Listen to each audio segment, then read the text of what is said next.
My 11-year-old daughter texted me, "Mom, please help." Then she shared her location. I looked down, saw the address, and my stomach dropped. Vanessa's tattoo studio. I didn't even hesitate, just snatched my keys and ran for the car. You see, my ex-husband Marcus had been seeing Vanessa for 9 months, and she'd been getting close with my daughter Sophie the whole time. At first it was just casual mall trips, but then Sophie started coming home with mesh tops that showed her stomach, then chains hanging off her jeans. Soon Vanessa was trying to push Sophie toward nose piercings, telling Sophie that self-expression had no limits. The worst part was Sophie ate it up. She called me controlling, narrow-minded, even said I was suppressing her when I told her miniskirts weren't appropriate for school. Just 8 months earlier, she'd called tattoos trashy. And now she was obsessing over eyebrow piercings and full-sleeve designs. So the fact she was texting me from Vanessa's tattoo studio told me everything I needed to know. Vanessa was pushing way too far. I ignored every stop sign and did the 20-minute drive in 13. I screeched into the parking lot of the studio at 8:15. The sign on the door said closed, but I could see light bleeding from the back area. I tried the front entrance, but it was locked.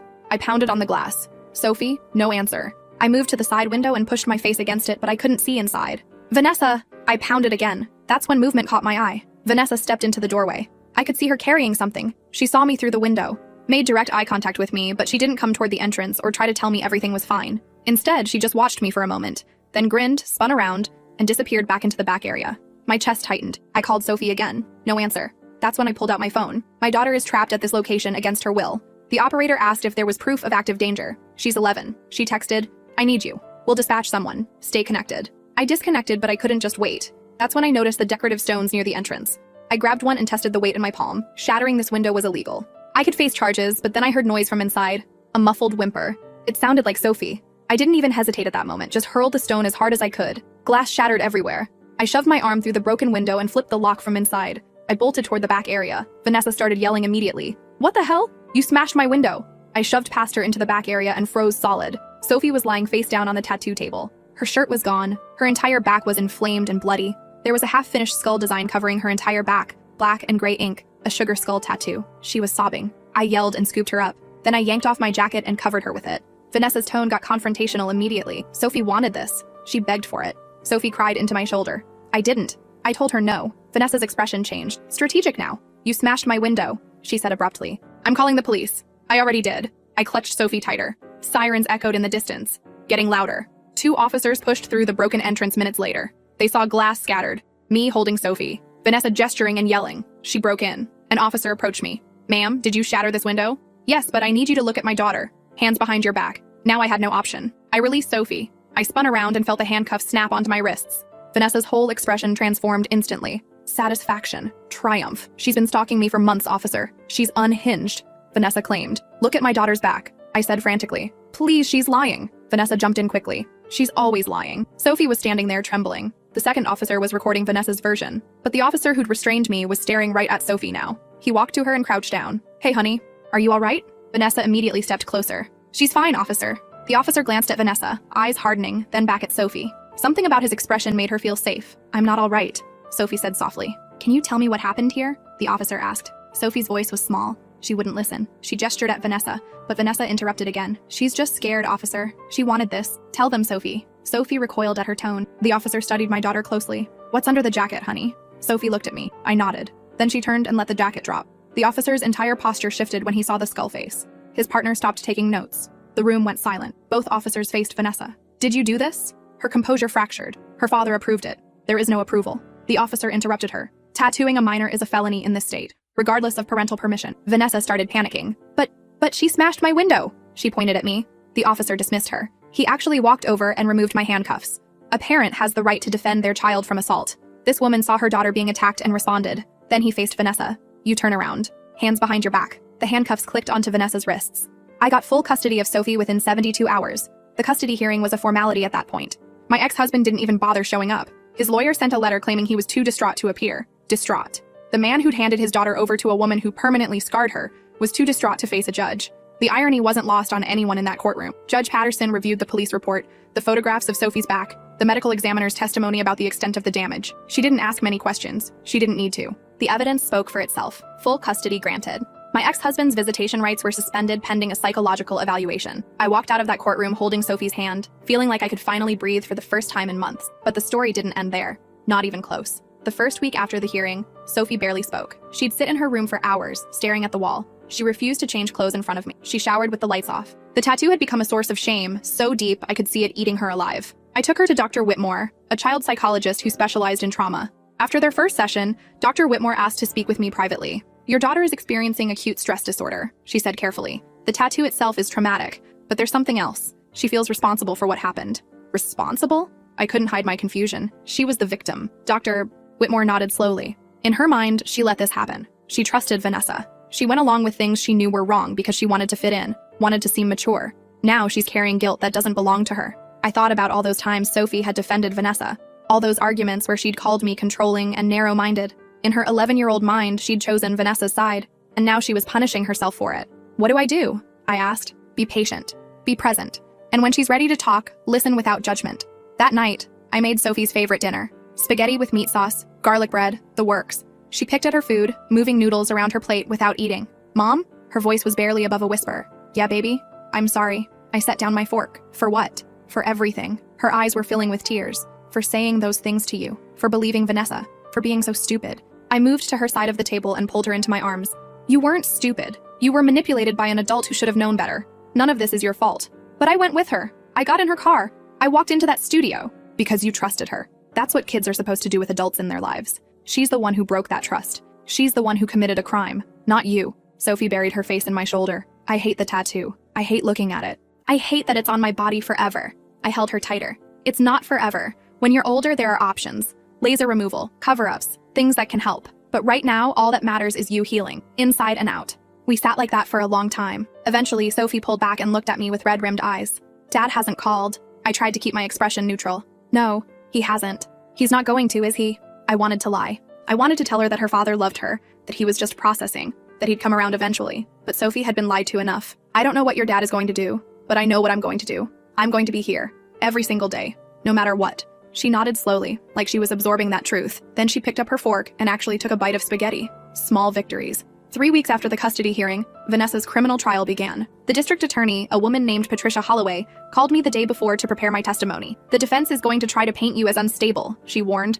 "They'll bring up the broken window, try to make you look like the aggressor." I was protecting my daughter. I know, and the jury will see that. But be prepared for them to twist things. That's what defense attorneys do. The courtroom was smaller than I expected. Wood-paneled walls, fluorescent lighting, that distinctive smell of old paper and anxiety. I sat in the gallery, watching as potential jurors were questioned and selected. Vanessa sat at the defense table in a white blouse and black slacks, looking nothing like the woman who'd grinned at me through that window. Her attorney was a man named Unauthorized. Slicked back hair, expensive suit, the kind of smile that made your skin crawl. He'd built his career defending people who didn't deserve it. The trial lasted 4 days. Day 1 was opening statements. Patricia painted a clear picture. A 38-year-old woman who'd systematically manipulated an 11-year-old girl, isolating her from her mother, pushing her toward increasingly inappropriate behavior, culminating in a permanent assault on her body. Torres countered with a story about artistic expression and a teenager who knew her own mind. He conveniently left out that Sophie was 11, not a teenager. He kept saying young woman like that would somehow age her up in the jury's eyes. Day 2 was medical testimony. Dr. Richards, the pediatric dermatologist who'd examined Sophie, described the tattoo in clinical detail. 7 inches tall, spanning most of her back. Professional-grade ink that had penetrated multiple layers of skin. Signs of trauma consistent with the procedure being performed without proper anesthesia or pain management. "In your professional opinion," Patricia asked, "what was the pain level this child would have experienced?" Dr. Richards didn't hesitate. "Severe. A tattoo of this size in this location would be extraordinarily painful for an adult with proper numbing agents. For a child without them, excruciating." Torres tried to cross-examine, suggesting that Sophie might have hidden her discomfort. Dr. Richards shut him down. "A child cannot consent to this level of pain. Her body would have been screaming for it to stop, regardless of what words came out of her mouth." Day 3 was Sophie's testimony. I hadn't wanted her to testify. I'd begged Patricia to find another way, but Sophie had insisted. "I want people to know what she did," she'd said the night before. "I don't want her to do this to anyone else." She walked to the witness stand in a blue dress, looking smaller than her 11-year. Patricia was gentle, guiding her through the events of that night with careful questions.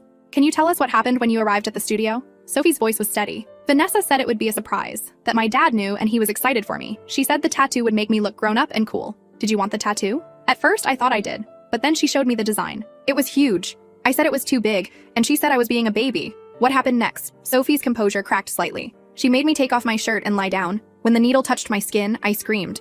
It hurt so bad. I begged her to stop, but she said we'd already started and I couldn't leave it half done. "Did you try to leave?" I tried to get up once. She pushed me back down, hard. She said if I moved, I'd mess up the design and it would look ugly forever. The jury was riveted. Several of them looked like they wanted to cry. Torres approached for cross-examination. He tried to suggest that Sophie had been excited about the tattoo, that she'd talked about wanting one for months. Sophie didn't back down. Wanting something and actually doing it are different. I was 11. I also wanted to stay up until midnight and eat candy for dinner. That doesn't mean adults should let me. A few jurors actually smiled at that. Torres lost the room and he knew it. Day 4 was closing arguments and deliberation. Patricia summarized the evidence methodically. The text messages between Vanessa and my ex-husband, proving they'd discussed the tattoo without my knowledge or consent. The closed sign on the studio door, suggesting Vanessa knew what she was doing, was wrong. The fact that she'd locked Sophie inside and refused to let her leave. This wasn't about art, Patricia concluded. This was about control.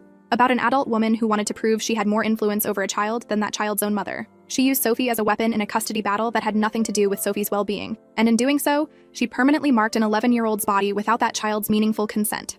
Torres tried to paint Vanessa as a misunderstood artist who'd simply misjudged the situation. The jury wasn't buying it. They deliberated for 3 hours. Guilty on all counts. Felony assault of a minor. Tattooing a minor without parental consent. False imprisonment. Vanessa's face went white as the verdict was read. She turned and looked at me, and for just a moment I saw the real her. Not the calculated manipulator or the defiant artist, just a scared woman who'd finally been caught. Sentencing came 2 weeks later. 5 years in state prison. Her tattoo license was permanently revoked. She was ordered to pay restitution for Sophie's future medical expenses, including any removal procedures. I should have felt satisfied. Justice had been served, but Sophie still flinched when she looked in the mirror. She still wore oversized shirts to hide her back. She still had nightmares about needles and pain and a woman who told her she was being a baby. Justice doesn't undo trauma. It just means the person who caused it faces consequences. My ex-husband finally surfaced 6 weeks after the trial ended. I was putting groceries in my car when I heard his voice behind me. Lauren? I turned slowly. He looked terrible. Unshaven, dark circles under his eyes, clothes wrinkled like he'd slept in them. Good. What do you want? I need to see Sophie. I almost laughed. You need to see Sophie? Interesting. Where was that need when she was lying on a tattoo table, begging your girlfriend to stop? His jaw tightened. I didn't know that was going to happen. You handed her over to a woman who'd been pushing her toward body modifications for months. What did you think was going to happen? Vanessa said Sophie was excited. She said it was just going to be something small. And you believed her. Without checking with me. Without asking Sophie directly. You just handed her over and went about your day. He had nothing to say to that. Because there was nothing to say. Sophie doesn't want to see you, I said, loading the last bag into my trunk. And honestly, after everything, I'm not sure she should. She's my daughter. A daughter you failed to protect. A daughter who now has permanent scars because you were more interested in keeping your girlfriend happy than in being a parent. His face crumpled. For a moment, I almost felt sorry for him. Almost. The court suspended your visitation pending an evaluation. Until that's complete, and until Sophie says she wants to see you, stay away from us. I got in my car and drove home. In my rearview mirror, I watched him standing in that parking lot, looking lost. I didn't feel guilty. I felt nothing. Sophie started middle school that September. I'd been dreading it for weeks. New school, new kids, the locker room situation for gym class. Everything felt like a potential minefield. The night before the first day, Sophie sat on her bed, staring at the pile of clothes she'd laid out. What if someone sees it? I sat beside her. You'll be wearing a shirt. No one will see anything. In gym class, we have to change. I talked to the principal. You can use the private bathroom to change. No one has to know anything you don't want them to know. She looked at me with those big brown eyes that reminded me so much of my mother. What if they find out anyway? What if someone talks? Then you hold your head high and remember that you survived something terrible. That makes you strong, not weak. She chewed her lip. Vanessa said the tattoo would make me special. You were already special. You didn't need ink to prove it. Sophie's first month of school was rough. She struggled to make friends, convinced that everyone was secretly judging her. She ate lunch alone most days, too anxious to approach the crowded cafeteria tables. Then came Olivia. Olivia Brennan transferred to the school in October. She had purple streaks in her hair, a collection of vintage band t-shirts, and a complete disregard for social hierarchies. She walked up to Sophie's empty lunch table on her first day and sat down without asking. You look like you need a friend, she said. I'm Olivia. I just moved here from Portland. I hate small talk, love horror movies, and I think most people our age are boring. Want to hang out? Sophie told me about her later that night, trying and failing to hide her smile. She's weird, Mom, but like good weird. Good weird is the best kind of weird. Within a week, they were inseparable. Olivia came over for dinner, and I watched Sophie laugh, genuinely laugh, for the first time in months. They did homework together, watched scary movies with the lights off, and created elaborate ranking systems for every streaming show they binged. One afternoon, I overheard them talking in Sophie's room. Can I tell you something? Sophie asked. But you have to promise not to make it a big deal. Cross my heart. There was a pause. Then Sophie's voice, smaller than usual. Something happened to me before school started. Something bad. I held my breath outside the door. You don't have to tell me, Olivia said. But if you want to, I won't judge. Another pause. Then Sophie told her everything. The studio, the tattoo, the trial. I heard Olivia's sharp intake of breath, then a long silence. Can I see it?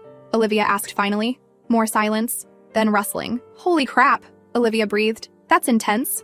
It's ugly. No, it's not. I mean, the circumstances are terrible and that woman deserves to rot. But the actual tattoo? It's kind of badass. Like you're a warrior who survived a battle. Sophie's laugh was surprised. A warrior? Totally, like Ripley from Alien, or Katniss. You went through something horrible and came out the other side. That's not ugly, that's fierce. I stepped away from the door, tears streaming down my face. Sometimes healing comes from the most unexpected places. Spring arrived with the first consultation about tattoo removal. Dr. Amara Okonkwo was one of the best laser specialists in the state. She'd worked with victims of trafficking, abuse survivors, people who needed their bodies back after trauma. Her office was warm and inviting, nothing like a clinical environment. She examined Sophie's back carefully, taking photographs and measurements.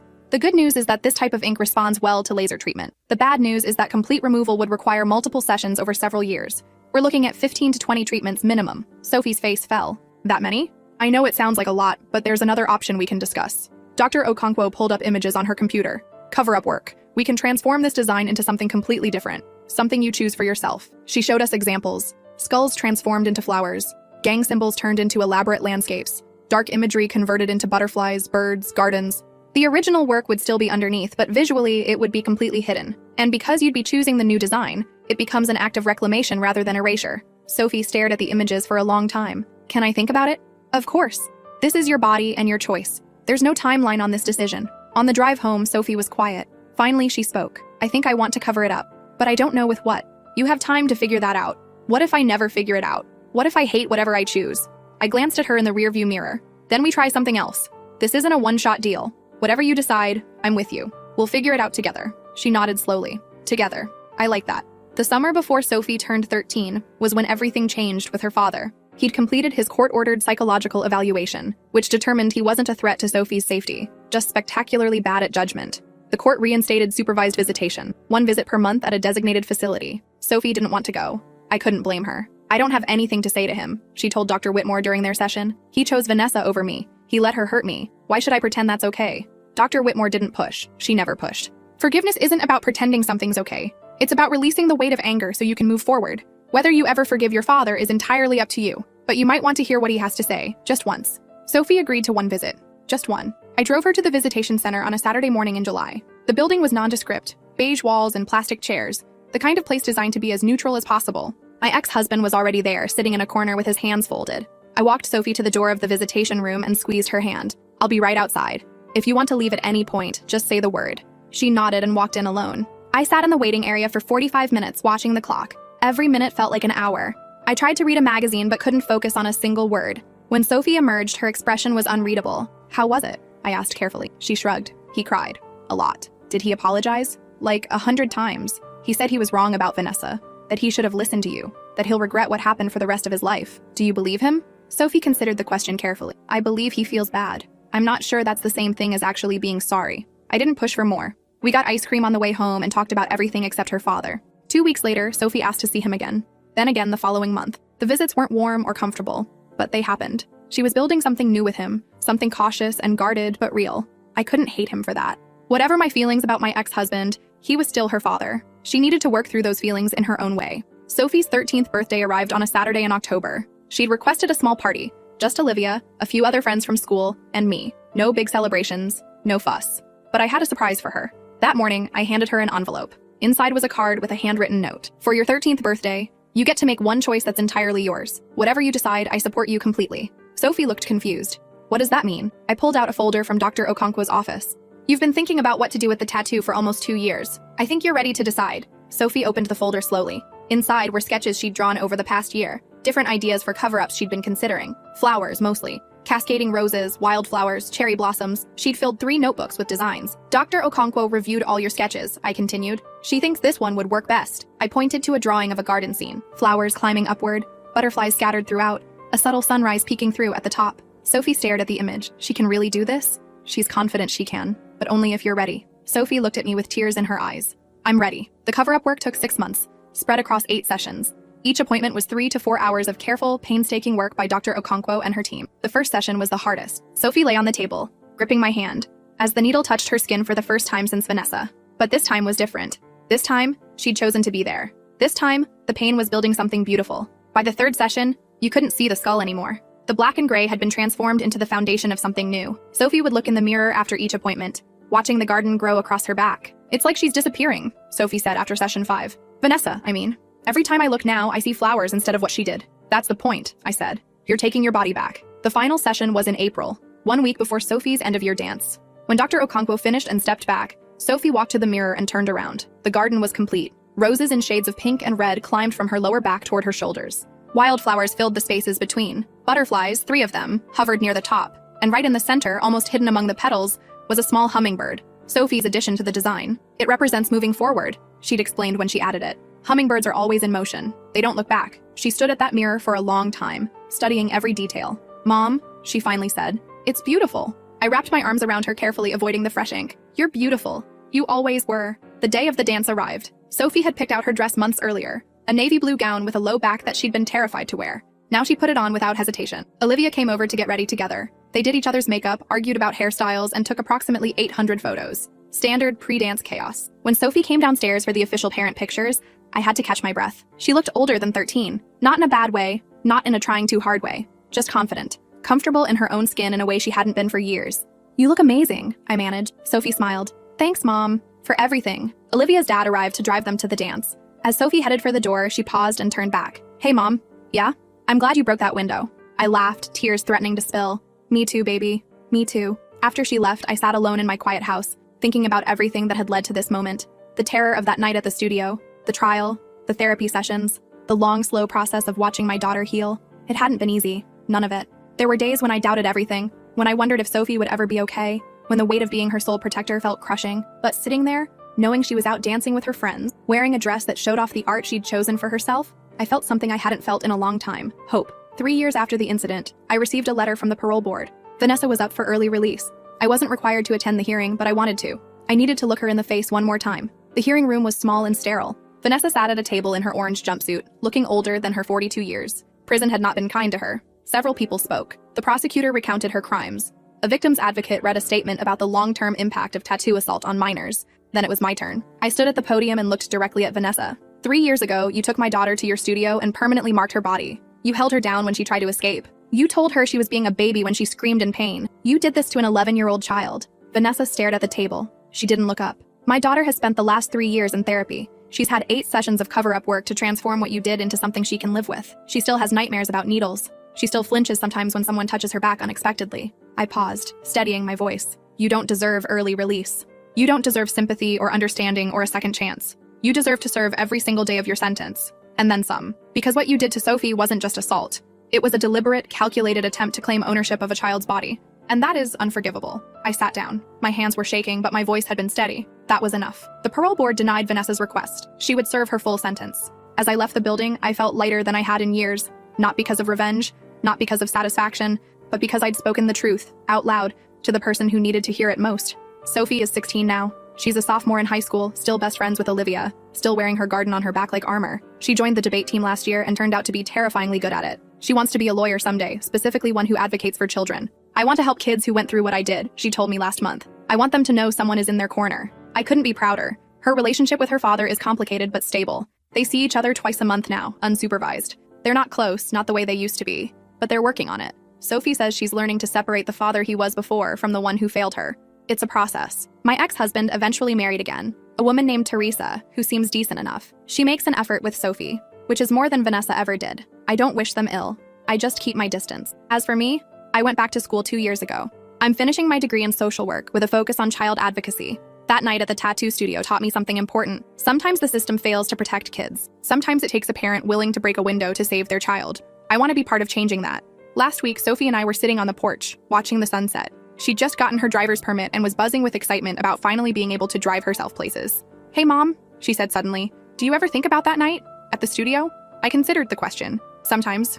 Not as much as I used to. "What do you think about when you do?" Honestly, I think about how scared I was, how I almost waited for the police instead of breaking in, and I think about what would have happened if I'd made that choice. Sophie was quiet for a moment. "The tattoo would have been finished." "Yes, that would have been so much worse." I nodded. "I know." She leaned her head on my shoulder. "Thank you for breaking the window." I put my arm around her. "I'd break 1,000 windows for you." She laughed softly. "That's a lot of windows." "Whatever it takes, Sophie. Whatever it takes." We sat there until the sun disappeared and the stars came out. My daughter, my survivor, my warrior. Some stories don't have neat endings. Some trauma never fully heals. But Sophie is living proof that with enough love, enough support, and enough time, even the deepest wounds can transform into something beautiful. She carries a garden on her back now instead of a skull. She carries strength instead of shame. And I carry her. Always, no matter what. That's what mothers do.